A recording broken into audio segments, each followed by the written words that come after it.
যে নারায়ে তাকবীর আল্লাহু আকবার এটা আমরা জানি বাংলাদেশে একটি নিষিদ্ধ দল যেগুলো জামাত ইসলামী। বিপ্লব কুমার সরকার, পৃথিবীতে খারাপের এমন কোন সংজ্ঞা নেই যা দিয়ে এই বিপ্লব কুমারকে সংজ্ঞায়িত করা যাবে।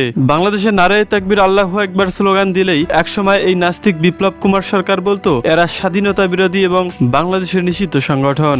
বাংলাদেশে যারা নারায়ে তাকবীর আল্লাহু আকবার স্লোগান দিবে তারাই নিষিদ্ধ সংগঠন, এমনটাই বারংবার বলছেন বা তার কথায় উঠে এসেছে। তাই তো এই মুহূর্তে একটি কথা মনে পড়ে যায়, শহীদ আল্লামা দেলোয়ার হোসেন সাইদি বলেছিলেন বাংলাদেশে এমন দিন আসবে ইঁদুরের গর্ত পাবে না তারা লুকাবার জন্য।